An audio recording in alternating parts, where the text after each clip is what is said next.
France के राष्ट्रपति ने अपने एआई इम्पैक्ट समिट भाषण के दौरान भारत से ये मांग की है, प्रधानमंत्री मोदी से ये मांग की है कि वो उस ग्रुप में जुड़े जो छोटे बच्चों और 15 साल से कम उम्र के बच्चों को सोशल मीडिया की पहुंच से दूर रखना चाहते हैं। वाशिंगटन और बीजिंग वो दोनों लड़ाई कर रहे हैं, डेंजरस गेम खेल रहे हैं टैरिफ्स की। यूरोप ने इसलिए अपने आप को बचाने के लिए उन्होंने देख लिया कि भारत का और यूरोप का दोनों का दुश्मन कॉमन है, वो है ट्रंप, उधर से शी जिनपिंग। तो क्यों ना मिलकर काम किया जाए। फ्रांस ने भारत के साथ एक ट्रेड डील साइन नहीं किया, उन्होंने मर्ज कर दिया अपने जो डिफेंस की इंडस्ट्री है भारत के साथ। There is no reason our children should be exposed online to what is legally forbidden in the real world. Mr. Prime Minister, you will join this club, and this is a great news that India will join such an approach in order to protect children and teenagers. India जो है ना, India है तो हमारा दुश्मन मुल्क, लेकिन वो आईटी के शोबे में भी बहुत आगे जा चुका है। ठीक है, जितना पैसा सऊदी अरेबिया तेल से पैसे कमाता है ना, वो आईटी के शोबे में वो इतना पैसा बना लेते हैं एक साल में। ओपन एआई के सैम ऑल्टमैन ने भी बोला है कि भारत के अंदर हम इन्वेस्ट करेंगे, मेटा भी इन्वेस्ट करने वाला है भारत के अंदर। तो ये जो क्यूमुलेटिव इन्वेस्टमेंट हो रहा है, तो वो कम से कम जो है इट इज अराउंड $125 बिलियन का बाकी लोग इन्वेस्टमेंट्स कर रहे हैं भारत के अंदर। आप सोच सकते हैं कि यूरोप वाले अपनी क्रिटिकल टेक्नोलॉजी हमें दे रहे हैं और साथ में क्या बोल दिया, जो हमारे मिलिट्री के लोग हैं, हमारे कमांडर्स हैं, वो फ्रेंच आर्मी में, यूरोप की आर्मी के साथ वहां पे जाके काम करेंगे और उनके जो कमांडर्स हैं वो हमारी आर्मी के अंदर वो बैठेगी ताकि हम दोनों को ट्रेन कर सके। नमस्कार दोस्तों, जियो भारत में आपका स्वागत है। दोस्तों, दिल्ली के भारत मंडपम से आज एक ऐसी खबर आई है जिसने अमेरिका की सिलिकॉन वैली से लेकर चाइना की टेक कंपनीज तक सबके होश उड़ा दिए हैं। एआई इम्पैक्ट समिट के मंच पर जब फ्रांस के राष्ट्रपति इमानुएल मैक्रोन माइक पकड़कर खड़े हुए तो उन्होंने सिर्फ स्पीच नहीं दी, बल्कि भरी दुनिया के सामने भारतीय प्रधानमंत्री से एक ऐसी बड़ी मांग कर ली जिसने एक नया इतिहास ही रच दिया है।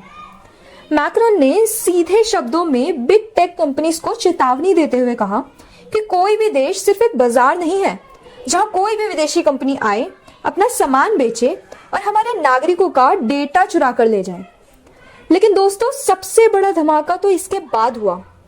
मैक्रोन ने ऐलान कर दिया कि फ्रांस 15 साल से कम उम्र के बच्चों के लिए सोशल मीडिया को पूरी तरह से बैन करने जा रहा है।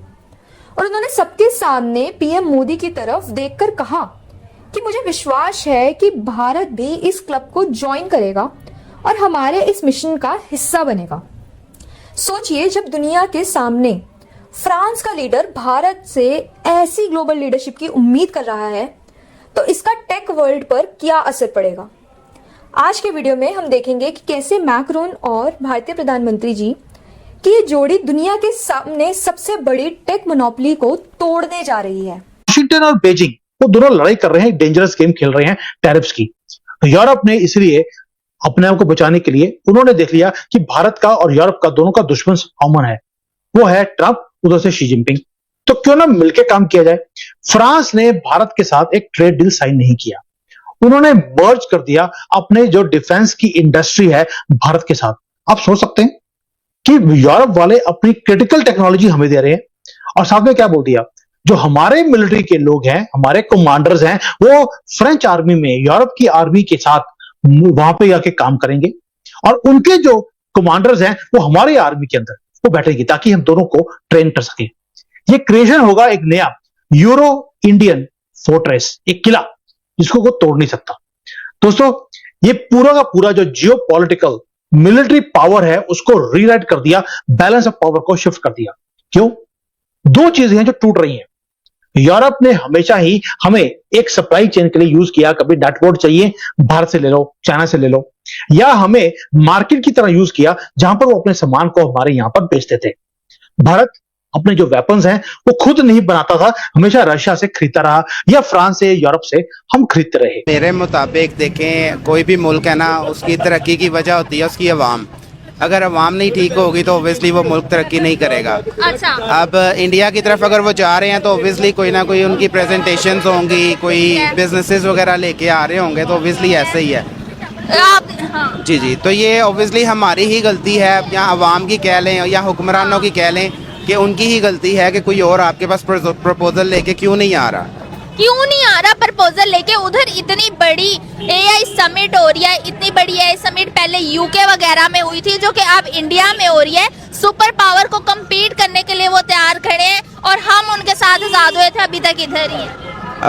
असल में अगर मेरे मुताबिक पूछा जाए ना मैम, तो सारी गलती अवाम की है, ठीक है। अब आप एक छोटी सी कॉमन सी बात ले लें, यहाँ पे इतने सारे लोग हैं, किसी को अगर मौका मिलेगा ना किसी की पीठ में चुरा खोपने का या उसको धोखा देने का, फ्रॉड करने का, तो वो पीछे नहीं हटेगा। इन शॉर्ट मैं अपनी बात करता हूँ, फॉर एग्जांपल मुझे भी किधर मौका मिलेगा ना तो मैं मुल्क को बाद में देखूंगा, पहले मैं अपने बच्चों को देखूंगा।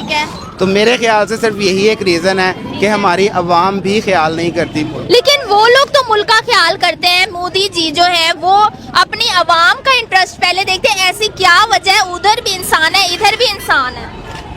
बिल्कुल ऐसे ही है, आपकी बात ठीक है, लेकिन सोच में बहुत फ़र्क होता है, ठीक है। अब फॉर एग्जांपल यहाँ पे कोई बंदा आता है ना मेरे पास बिजनेस प्रपोजल लेके, वो उसी सूरत में आएगा अगर उसको नजर आएगा कि उसको कुछ मिल रहा है। ओपन एआई के सैम ऑल्टमैन ने भी बोला है कि भारत के अंदर हम इन्वेस्ट करेंगे।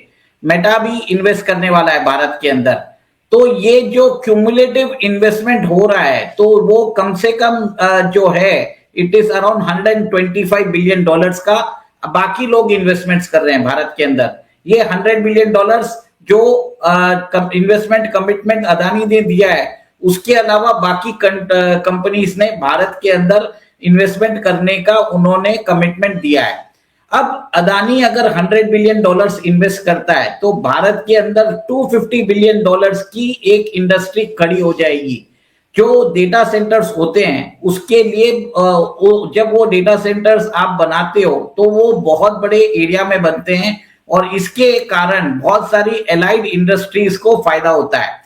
गौतम अदानी जी ने तो क्लियर कट बोल दिया है कि वो जो अभी भारत की डेटा स्टोरेज की क्षमता जो अभी 2 गीगावाट्स है उसको वो 5 गीगावाट्स करने वाले हैं।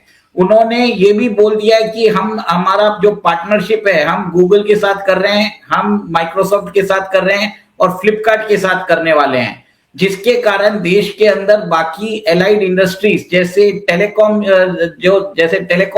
इंडस्ट्री रहेगी उसको फायदा पड़ने वाला है। पावर जनरेशन जो होगा उससे हमको फायदा होगा। डेटा के लिए आप जितने भी हार्डवेयर या सर्वर्स की रिक्वायरमेंट होती है वो भारत के अंदर चालू हो जाएगा।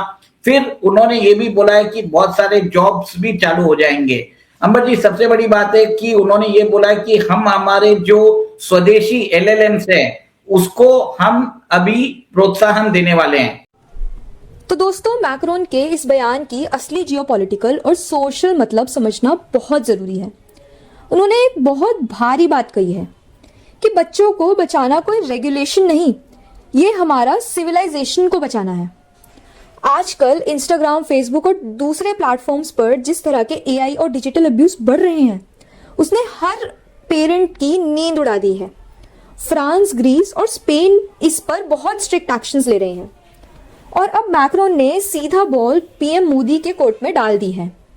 अगर भारत, जहां दुनिया की सबसे बड़ी यूथ पॉपुलेशन और इंटरनेट यूजर बेस है, वो 15 साल से कम उम्र के बच्चों के लिए सोशल मीडिया बैन कर देता है, तो इन टेक कंपनियों का $1 बिलियन का बिजनेस एक रात में जमीन पर आ गिरेगा।